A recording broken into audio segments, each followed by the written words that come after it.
दोस्तों 26 मई 2025 को यानी सोमवार के दिन एक घर से 11 साल की लड़की जो है वह लापता हो जाती है और फिर उसके घर वालों ने उसे ढूंढना शुरू कर दिया और जिसके बाद वह लड़की नहीं मिल रही थी। फिर लोगों की मदद ली गई और जिसके बाद दोस्तों सभी लोग उस नाबालिग बच्ची को ढूंढने का प्रयास करते हैं। जगह जगह देखा, बच्ची को कोई सुराग ही नहीं मिल रहा था।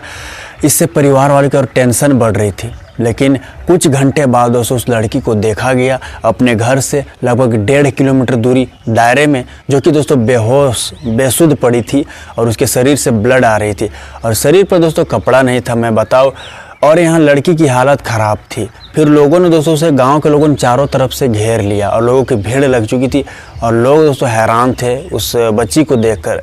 अब मैं आपको यहाँ बता देना चाहता हूँ, लोग दोस्तों चाह कर भी कुछ नहीं कर सकते थे, कर सकती थी। यहाँ तो दोस्तों कानून थी, पुलिस थी, इसलिए लोगों ने कानून का सहारा तो दोस्तों पुलिस को सूचना दिया था मौके पर, जिसके बाद पुलिस भी पहुँची थी, जाँच पड़ताल की थी, लोगों से पूछताछ की थी।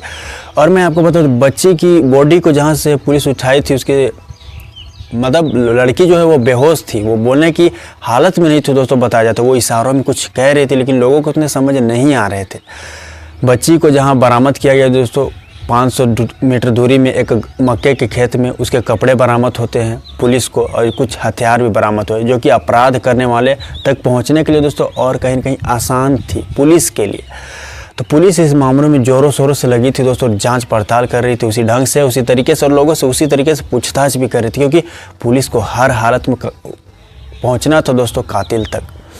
आगे जो हुआ दोस्तों, जो कहानी निकली और जो बच्ची की कहानी जब आप जान जाओगे इसके साथ जो हुआ, वाकई बोलता हूँ दोस्तों दिल सा दहल जाएगा। मैं आपका अंकित सिंह, और दोस्तों उम्मीद है आप अच्छे होंगे। अगर इस चैनल पर दोस्तों पहली दफ़ा आए हो तो सब्सक्राइब करें, अगर आप वीडियो अच्छा लगे तो लाइक करें। दोस्तों आज की सच्ची घटना की बात करूँ तो मैं मुजफ्फरपुर की बात कर रहा हूँ। मुजफ्फरपुर के बुढ़नी थाना क्षेत्र के इलाके में यह वारदात हुई। 26 मई को यह वारदात दी गई दोस्तों। वारदात देने वाले का नाम मैं जिक्र कर देना चाहता हूँ। वह दोस्तों उसी इलाके का रहने वाला है, नाम रोहित सहनी, उम्र 30 साल के आसपास।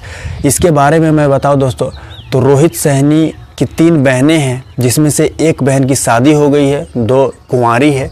रोहित सहनी नाम के व्यक्ति का माता पिता जो वो बाहर रहते हैं और ये दोस्तों वहीं रहती थी, वही गांव में जहां ये बच्ची रहा करती थी। मैं आपको बताऊं रोहित सहनी के बारे में तो दोस्तों वह 2 शादियां उसने की है। एक शादी 5 साल पहले उसने की थी और दूसरी शादी 2 साल पहले उसने की थी। और दोस्तों दोनों बीवियां उसकी अलग रहती है। वो एक ऐसा आदमी, वह एक ऐसा शख्स था दोस्तों, मैं आपको बताऊं, आज से 12 साल पहले, 10 साल पहले, जहां बताया जाता है उसने अपनी मामा की बेटी के साथ बलात्कार जैसी वारदात को अंजाम देने की कोशिश की थी, जिस वजह से उसी गांव के लोगों ने उसे धक्के मारकर दोस्तों गांव से निकाल दिया था। लेकिन वह कुछ महीने बाद, कुछ साल बाद दोस्तों फिर से वापस उसी गाँव में आता है, यानी रोहित नाम का वो आदमी। और जिसके बाद दोस्तों गाँव के किनारे दोस्तों एक घर बनाया और उसी घर में दोस्तों वो रहना शुरू कर देता है। लेकिन फ़िलहाल मैं आपको बताऊं तो उसी गांव के लोगों ने उसके घर को दोस्तों जलाकर राख कर दिया। वजह बहुत ख़ास थी और बहुत ही दर्दनाक थी। जलाकर राख करने की वजह यही थी दोस्तों, क्योंकि उसने जो अपराध किया दोस्तों वो माफ़ करने लायक नहीं थी।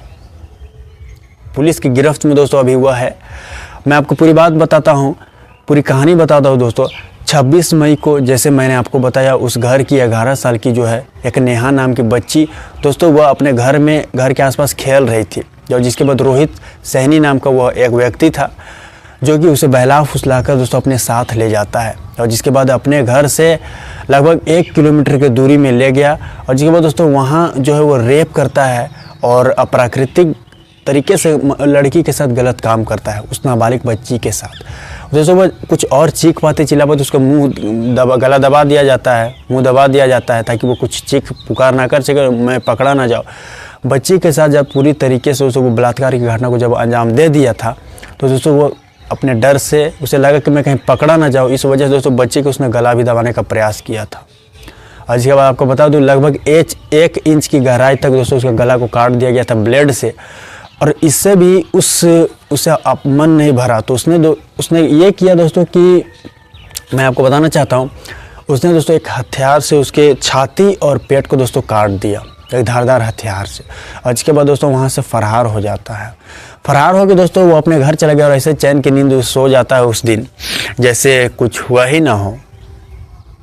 मैं आपको बता देना चाहता हूं दोस्तों, लड़की जब घर से निकली थी, समय बीत चुका था, तो परिवार वालों ने जिसके बाद जैसे मैंने आपको बताया खोजबीन करना शुरू कर देता है, जिसके बाद आगे चलकर बच्ची की बॉडी उस हालत में मिलती है।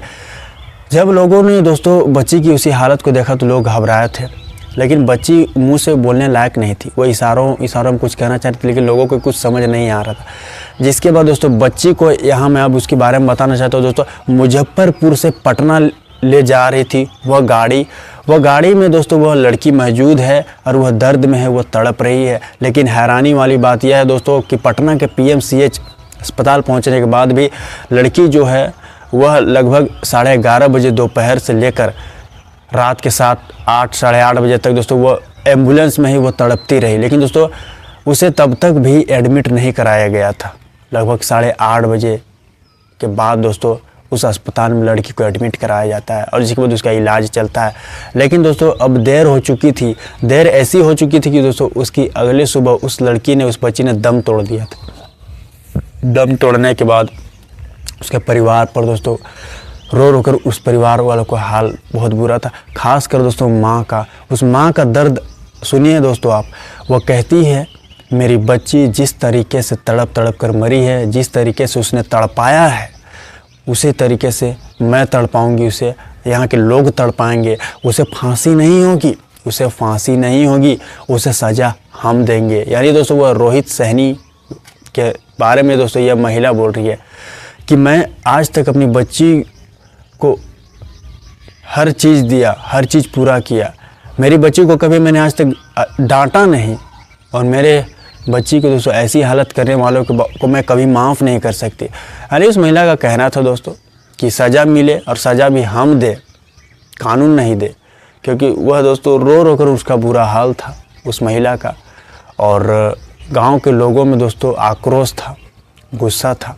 क्योंकि जब उस व्यक्ति को निकाल दिया गया था घर से, उस गांव से, लेकिन फिर दोस्तों वह वापस आया था। लेकिन वह यह कह कर आया था कि मतलब आने के बाद ऐसा व्यवहार हुआ रखता था कि वो आगे कुछ नहीं होगा। लेकिन दोस्तों पड़ोस का ही बच्ची के साथ उसने बलात्कार जैसी घटना को अंजाम दे दिया। तो दोस्तों लोगों को सच में उस पर से विश्वास ही उठ गया था। मुजफ्फरपुर में यह वारदात हुई दोस्तों 26 मई को, सोमवार के दिन 11 साल की एक बच्ची के साथ जब बलात्कार किया एक लड़के ने, एक व्यक्ति ने, तो दोस्तों सब हक्का बक्का रह गए।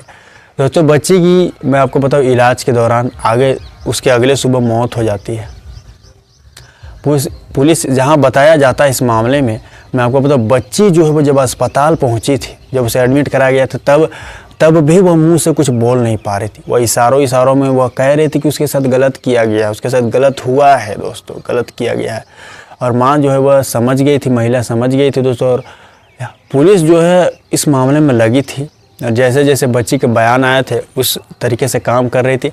और जिसके बाद सुराग भी मिले थे दोस्तों। और जिसके बाद पुलिस भी उस अपराध तक पहुंची, अपराध करने वाले तक पहुंची दोस्तों। जिसके बाद उससे पूछताछ की, सख्ती से पूछताछ करने पर उसने सारी बात बता दी, पूरा गुनाह कबूल कर लिया कि उसने कब घटना को अंजाम दिया, कैसे दिया और कहाँ दिया और किस जगह पे दिया, अलग अलग धारा में। जिसके बाद दोस्तों उसका मामला भी उस पर लगे थे, उस व्यक्ति पर। और जिसके बाद दोस्तों उसे गिरफ्तार किया गया था।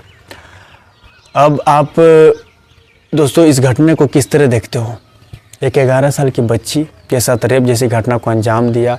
रेप जैसी घटना को अंजाम देने वाला भी शादीशुदा, जिसने 2 शादियाँ की थी, दोनों की बीवी अलग रहती है दोस्तों। अब ऐसे लोगों की कैसी सज़ा हो, आप अपने कमेंट बॉक्स में राय दो दोस्तों। और आप ये वीडियो कहाँ देखते हो दोस्तों, ये बात रखें। मैं आपका अंकित सिंह, उम्मीद आप अच्छे होंगे। और अगले बार आपके कमेंट के हिसाब से अगली सच्ची घटना के साथ फिर से मुलाकात होगी दोस्तों। अभी के लिए इतना ही। जय हिंद, जय भारत।